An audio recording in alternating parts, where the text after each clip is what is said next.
जय हिंद दोस्तों, क्या माननीय रक्षा मंत्री जी भी झूठ बोलते हैं। एक वीडियो देखकर बड़ा अजीब लगा कि खरबूजे को देखकर रंग बदलता है। कैसा हो सकता है कि सच्चा आदमी झूठों के साथ रह के झूठ बोलना शुरू कर दे।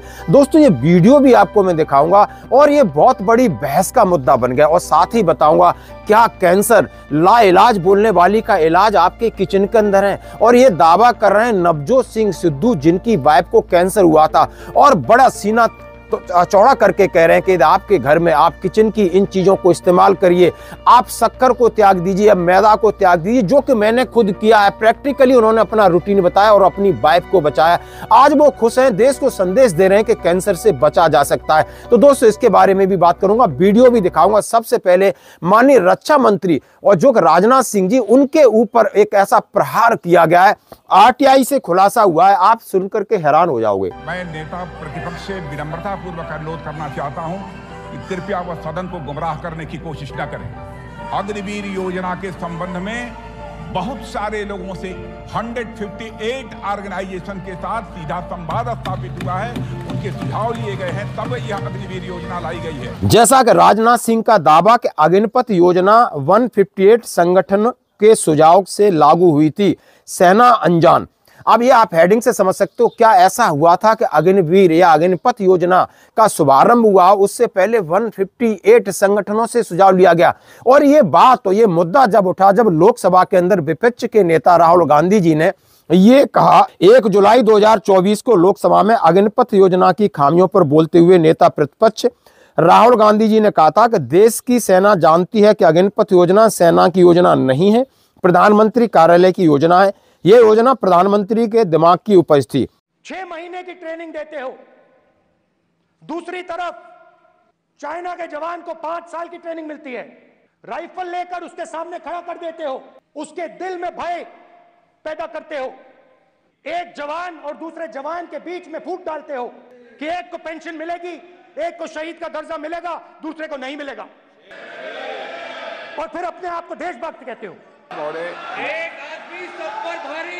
अध्यक्ष महोदय, मैं नेता प्रतिपक्ष से अनुरोध करना चाहूंगा, गलत बयानी करके सदन को गुमराह करने की कोशिश। गलत नहीं है सर, गलत नहीं है सर। लेना चाहता हूं कि युद्ध के दौरान अथवा सीमाओं की सुरक्षा के दौरान यदि हमारा कोई अग्निवीर का जवान शहीद होता है तो उसके 1 करोड़ रुपए की धनराशि सहायता के रूप में उसके परिवार को मुहैया कराई जाती है। इस प्रकार की गलत बयानी से सभी को गुमराह करने की कोशिश नहीं की जानी चाहिए। संसद में अध्यक्ष राहुल गांधी के इस बयान पर सत्ता पक्ष ने तुरंत नारेबाजी शुरू कर दी। इसके बाद रक्षा मंत्री राजनाथ सिंह ने स्पष्टीकरण देने के लिए खड़े हुए और कांग्रेस सांसद पर सदन को गुमराह होने का उन्होंने आरोप लगाया और उन्होंने कहा, कृपया सदन को गुमराह करने की कोशिश न करें। अग्निपथ योजना के बारे में बहुत सारे लोगों से 158 संगठनों से सीधा संवाद स्थापित हुआ है, उनके सुझाव लिए गए, तब यह अग्निपथ योजना लाई गई है। बिना अग्निपथ योजना के बारे में समझे, बिना पूरी जानकारी लिए इस तरह आप सदन को गुमराह करने की कोशिश न करें, ये राजनाथ सिंह ने कहा। अब ये चीज आप क्लिप और वीडियो भी आप देख सकते हो कि माननीय राहुल गांधी जी क्या कर रहे हैं और राजनाथ सिंह ने कहा क्या है। अब सवाल उठता है कि लोगों ने कहा कि बड़ा भ्रम पैदा होता है कि आखिर वो 158 संगठन थे कौन से, क्या सेना के अंदर वाले संगठन थे या ऐसे कौन से थे जो देश प्रेमी थे, समाज प्रेमी थे, या उन्हें इस बात की इतनी समझ थी। लेकिन इसके ऊपर आरटीआई डाला तो वो एक भयानक खुलासे होते हैं। और भयानक खुलासे क्या होते हैं, किन संगठनों से लिया गया सुझाव।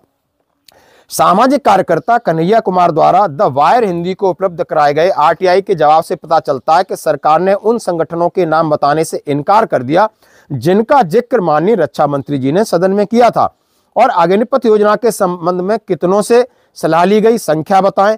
अग्निपथ योजना के संबंध में किन संगठनों से ली गई सलाह, उनके नाम बताएं। उन सुझावों की प्रति उपलब्ध कराएं जो संगठन ने दिए थे। क्या सवाल थे, क्या जवाब थे। जब ये आरटीआई आपको जब डाली गई, जो कि मैं आपके साथ कॉपी शेयर कर रहा हूं, उससे ऐसा लगा कि नहीं। अब इसका जवाब क्या मिला वो आप सुन के हैरान हो जाओगे। 27 जुलाई को एडिशनल डायरेक्टर जनरल की तरफ से जवाब आया कि आपके द्वारा मांगी गई जानकारी इस मुख्यालय के पास नहीं है। उन्होंने यह भी जोड़ा कि आरटीआई के तहत पूछे गए प्रश्न अस्पष्ट और काल्पनिक हैं। उन्होंने कहा वैग्यू और non specific for hypothetical in nature, इसलिए आरटीआई नियम अधिनियम 2005 की धारा 2F के तहत सूचना की परिभाषा के अंतर्गत नहीं आते हैं। यानी आप समझ सकते हो ये काल्पनिक बताया, मतलब कहीं ये धरातल पर इसकी कोई सच्चाई नहीं थी।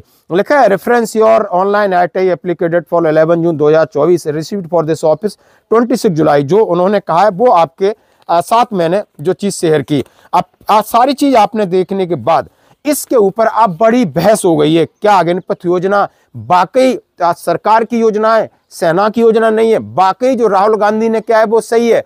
क्या राजनाथ सिंह ने कहा है वो सच क्या है? वो आप समझ सकते हो। इसी पर आप देख सकते हो एक यूट्यूब पे है वरिष्ठ पत्रकार ने यह सवाल किया है कि उनकी ईमानदारी, कि उन्होंने ये कहा मैं इनके साथ रहा हूं, हमेशा सच बोलते हैं और बड़ी ईमानदारी और साफ सुथरी राजनीति करते हैं, लेकिन आखिर ऐसा वक्तव्य क्यों दिया? इसके ऊपर राजनीति फिर चल रही है। दोस्तों अब आपकी क्या राय इसके ऊपर? आप देख सकते हो कि बहुत सारी चीजें ऐसी हैं जो सेना के संबंध में वो सेना को नहीं पता होता है, बाहर से इंप्लीमेंट हो जाती हैं और फिर सेना भी उन्हें डिफेंड करती है। शायद ये सेना का प्रोटोकॉल हो सकता है। तो दोस्तों अब बढ़ते हैं दूसरी खबर की तरफ। एक बड़ी खबर है और जिसको आप जरूर सुनना चाहेंगे। हल्दी नीम से कैंसर ठीक, डॉक्टरों ने सिद्धू के इस दावे को क्या कहा? नवजोत सिंह सिद्धू की पत्नी नवजोत कौर स्टेज 4 कैंसर से जूझ रही थी। एक प्रेस कॉन्फ्रेंस में नवजोत सिंह ने दावा किया है कि आप शुगर डेयरी प्रोडक्ट से परहेज करें, हल्दी नीम का सेवन, तुलसी। पत्नी का कैंसर ठीक होने में कारागार साबित हुए हैं। हाल ही में इस नेता ने इस प्रकार का दावा किया। अभी आप वीडियो देख सकते हो। I really feel proud that Noni has been declared clinically cancer free today. तो डॉक्टर सेड कि सिद्धू साहब 5% भी चांस, मेटास्टेसिस है, स्किन में आ गया है। एक ऑन्कोलॉजिस्ट मेरे दोस्त का बेटा अमेरिका से आया, उसने कहा सर नो चांस व्हाटसएवर। मैंने रिसर्च की थी, उसके जो कॉमन डिनोमिनेटर थे, मैंने अपनी बेटी को कहा बेटा हम ये डाइट शुरू करें। You will not believe it, इस प्रेस कॉन्फ्रेंस का कारण सबसे बड़ा ये है, stage 4 cancer metastasis, doctors giving a 3% chance, किस तरह से वहां से 40 दिन में वापस आई। जब लोग ये कहते हैं कि करोड़ों रुपया लगता है, मुझे ये बताइए नीम के पत्तों पे क्या पैसे लगे, कच्ची हल्दी पे क्या पैसे लगे, नींबू और सेब के सिरके पे क्या पैसे लगे। I will talk about how she came back, the diet that we gave her. Cancer को अगर गैप दो खाने में, शुगर नहीं दो, कार्बोहाइड्रेट्स नहीं दो रोटी, तो कैंसर। और इस वीडियो से उन्होंने तमाम चीजों का उल्लेख किया है, सीधे सीधे बताई हैं। उन्होंने कहा है कि नीम का पानी, एप्पल साइडर विनेगर, नींबू पानी के नियमित सेवन और शुगर कार्बोहाइड्रेट से सख्त परहेज और उनका इंटरमीडिएट फास्टिंग की मदद से वो 40 दिन में हॉस्पिटल से डिस्चार्ज हो गई।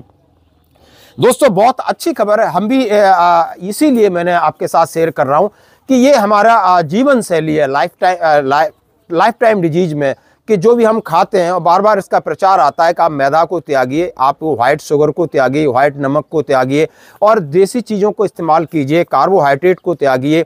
इन सब चीज़ों से जब इन्होंने बड़ा एविडेंस सामने रखा है, उनकी वाइफ को भी आप देख सकते हो जो कि कैंसर 4 स्टेज उनको ब्रेस्ट कैंसर था, और ये निकल के ये, इससे हम ये जरूर कह सकते हैं ये कितना सच है। डॉक्टर बोलते हैं इसके कोई मेडिकल एविडेंस नहीं है, भले मेडिकल एविडेंस ना हो लेकिन हर कोई इस पद्धति को अपनाए। हम यही आप लोगों से रिक्वेस्ट करते हैं, अवेयरनेस के लिए लोगों में फैलाएं कि कम से कम बाकी इलाज चलेगा, उनकी कीमोथेरेपी चलेगी, इसके साथ ये भी प्रिकॉशंस लिए जाए और ये उन्होंने कहा इसको फॉलो किया जाए तो उन्हें जरूर मदद मिलेगी, जैसा कि उन्होंने दावा किया। धन्यवाद। मैं नेता प्रतिपक्ष से विनम्रता पूर्वक अनुरोध करना चाहता हूं कि कृपया वह सदन को गुमराह करने की कोशिश न करें।